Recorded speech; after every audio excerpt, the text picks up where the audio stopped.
We've just received this archive, which we have been expecting for quite some time now. This is the Portsmouth Dredge archive, which was produced when the channel leading into Portsmouth Harbour was dredged and widened to receive the two new aircraft carriers, that's HMS Queen Elizabeth and HMS Prince of Wales. And it consists of the finds that came up while that dredge was taking place.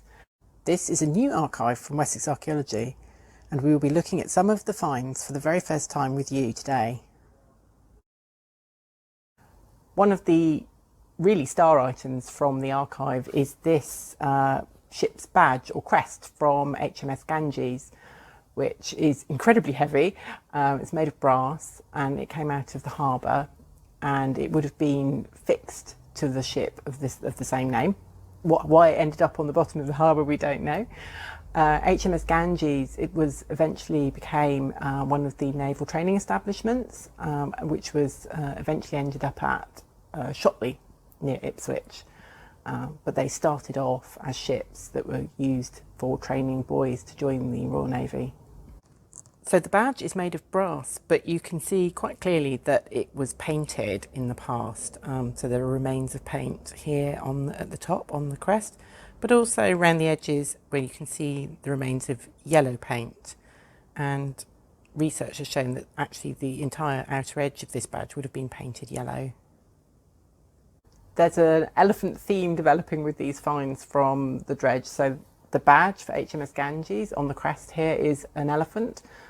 Also found was this flatter plaque-shaped elephant, which probably is also associated with HMS Ganges, and was also probably lost off the ship. A lot of ceramics were recovered from the harbour during the dredge. Obviously they'd been discarded over the sides of ships over the years. A lot of them were from various messes on board the ships. The Navy did not issue china to the sailors who on board ships, so they had to largely provide their own. And anything that we find with a mess number marked on it, such as these, were not provided by the Navy, but would have been bought by sailors and perhaps some of the officers from shops within the port who were set up to provide this kind of object to the sailors. So this is one of the more unusual ceramic pieces that has come in with the archive. Not typical of the more plainer mess china.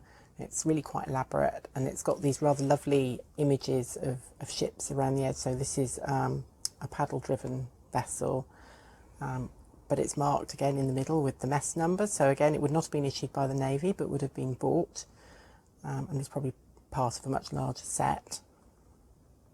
This is a little fragment from that elaborate plate that we've just been looking at, which has also got rather a nice detail of a sailing vessel on it. Among the objects that have come in with the dredge archive is this extremely large copper pot, which is incredibly heavy, which is why I'm not holding it up. It's got two holes in the side, which is probably where the handle was attached, although it also acts as rather a wonderful gong because it makes an amazing noise. So we were wondering whether it was in fact a gong, but we need to do a bit more research on this object just to check its identification. One of the other star items from the Portsmouth Dredge archive is what's stored in these two large crates, which are the remains of a wooden mooring or marker buoy, which was dredged from Portsmouth Harbour. The important thing about this is that it's probably the only one that's ever been found. They were very common, and they looked a bit like barrels. This one is slightly unusual in that it's probably a sort of elongated barrel shape. But we only have the end pieces, which form the sort of the plug ends of what would have looked like a long sausage-shaped barrel, and you can see them behind me, so they would have fitted together to form the stopper at the end. So on the end pieces of the marker buoy, you can see really clearly the screeve marks that the carpenters used. These would have indicated which element of the buoy this was and how it was to fit together.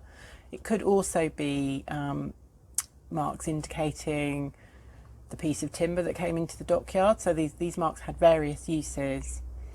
You can also see really clearly that this buoy was copper sheathed, which would have protected it from the seawater and marine boring animals like the teredo worm, which bored into wood and of course reduced its lifespan.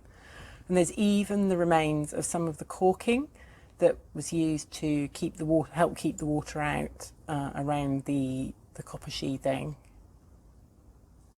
An archaeologist from Wessex Archaeology has prepared a talk about this object, which we will be sharing with you during the Festival of Archaeology.